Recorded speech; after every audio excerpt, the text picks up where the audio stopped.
These readings focus on a theme that we've heard before, the reversal of fortunes. For some, that's good news. For others, it's a warning. For there are those who believe that they are first that will be last, and those who are last who will be first. We hear the good news in the litany of blessings offered up to God in our beautifully sung responsorial psalm today.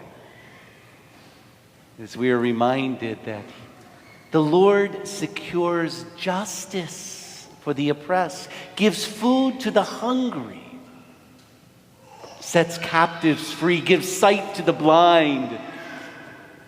Blessing after blessing upon blessing, the last shall be first. And we have the warning in our first reading today. The prophet Amos cries out the word of the Lord, woe to the complacent in Zion, as they live their lavish lifestyles when their brother Joseph's house is crumbling. Amos lived in a time when the Syrians had attacked the northern tribes, and the northern tribes were collapsing. Israel was divided.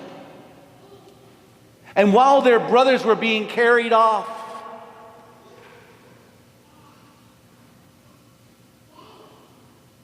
they remained complacent. Were only concerned about their own well-being. And the prophet warns them that they will experience exile as a result.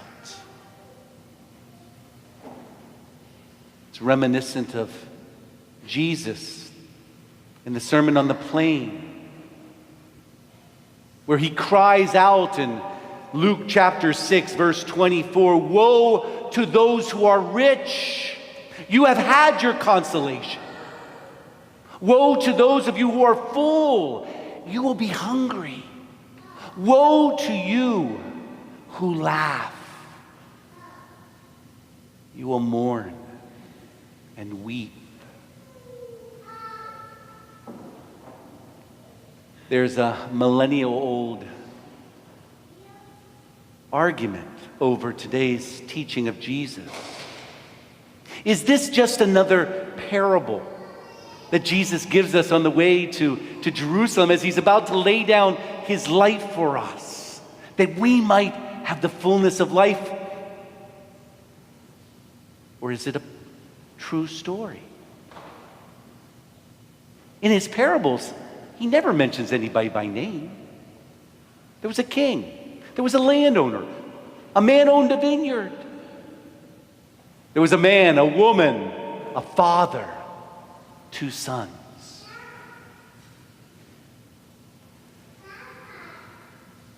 There was Lazarus. Our church fathers would argue from the very beginning of the church that this is a true story. A true story that Jesus teaches us through. A window is open for us today about what happens after our lives here on earth are over. No doubt, it's a story that takes place before his death and resurrection, before the gates are thrown open. It is how the Jews in his day and how he understood the place of the dead before his resurrection. Let's think of the context for a moment. Last week, Jesus, in the verses before today's, spoke of the dishonest steward and finished his teaching by saying you cannot serve both God and mammon. And the immediate preceding verses that we didn't hear last week are the Pharisees sneering at him, mocking him for this teaching, making fun of him. And so Jesus in 2 verses, speaks about the law. Not the smallest part of the letter of the law will pass away. It would be easier for heaven and earth to pass away than the smallest letter of the law to pass away. And then he gives a 1-verse teaching about divorce and adultery.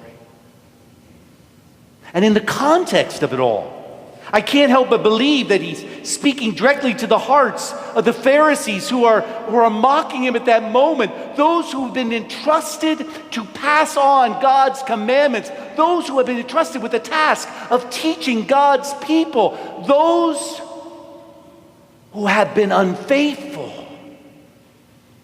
and have married themselves to the ways of this world. Do you not realize your infidelity? And then he tells the true story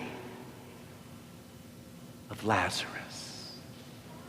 I can't help but believe that among their company, among those Pharisees, was one of those 5 brothers, maybe more than one of those 5 brothers. And as he started to tell this story about a rich man who ate sumptuously every day, and 1 or 2 of them would think, that's kind of like me and my brothers. We do that. Our brother died. Wasn't there a man covered in sores outside of our brother's house? And he didn't lift a finger to help him? And Jesus is telling me that his name was Lazarus. We didn't know his name. We didn't care. It's a wake-up call. A wake-up call. We are told in the story that Jesus shares with us today that when Lazarus died, he was lifted up by angels and carried to the bosom of Abraham. Sounds good. It's the only time in scriptures we hear that term, the bosom of Abraham. Scholars will say that it's closely tied to the Jewish teaching that when a righteous person died, when a holy person died, they would lie with their fathers in faith. That's where Lazarus is taken. To the heart of those who believed. But when our brother died, he went to the netherworld. Some translations, the New Revised Standard Version, have the actual Greek word that's used in this passage. The word, he was taken to Hades. An ancient Greek word that meant the abode of the dead, that the Jewish people would use in substitution for the word Sheol, that pit of darkness, that place of torment, that place of separation from God. We're talking about 2 fates, the reversal of faith. A rich man ends up in Sheol, in Hades, and a poor man in the bosom of Abraham. 2 places, worlds apart. A chasm divides them. Both waiting for the resurrection. The one for eternal separation and death. The other for the beatific vision. There have been scripture scholars that have argued that maybe the rich man was in purgatory. I mean, let's face it. What did he really do wrong? A little negligent. He was into himself. He was a good man. He went to the synagogue, paid his tithes. Our church fathers from the beginning of the church have argued that this was not purgatory, that Hades is the place of the damned.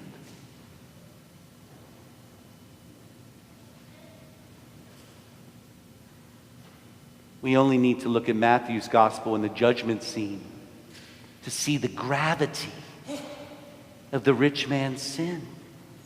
For you and I, we know that we are to love God with all our heart, our mind, and our soul, and our neighbor as ourself. Upon these two commandments rests all the law and the prophets. The sin that the rich man committed is a grave sin. In Matthew 25, the king separates the lambs from the goat as a shepherd separates them. And to those who will experience eternal separation, he says, I was hungry, and you gave me nothing to eat. Thirsty, and you gave me nothing to drink. I was a stranger, and you didn't welcome me. Naked, and you didn't clothe me. I was sick and imprisoned, and you did not visit me. And they cry out, Lord, when did we see you hungry or thirsty, a stranger or naked, sick or imprisoned? And the Lord replies to them, when you failed to do it for the least of my brothers, you failed to do it to me. Our catechism, in paragraph 1033, in the very section that talks about hell, is very explicit and reminds us that Jesus warns us that we will be separated from him if we fail to respond to the serious needs of the poor and the little ones who are his brethren.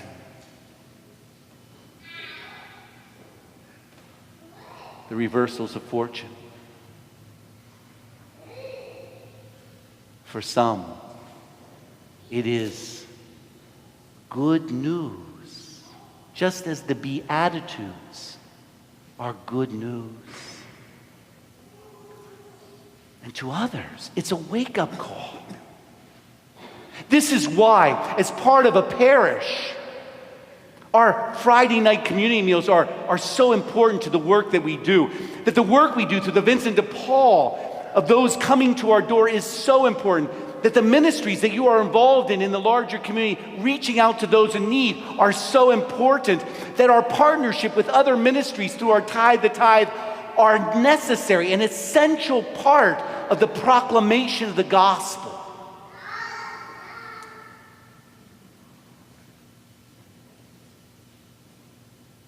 But individually, the Lord is trying to wake us up. Because the person we don't see outside our door,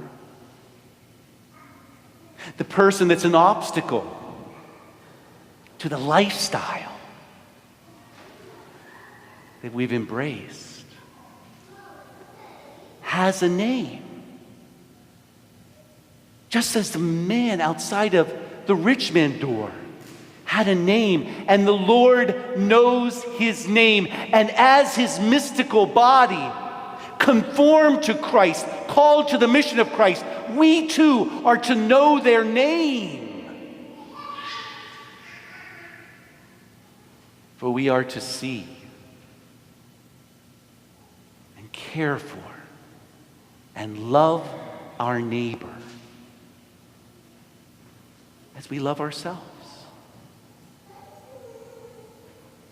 May the Lord open our hearts and our eyes and help us to see this integral part of our mission.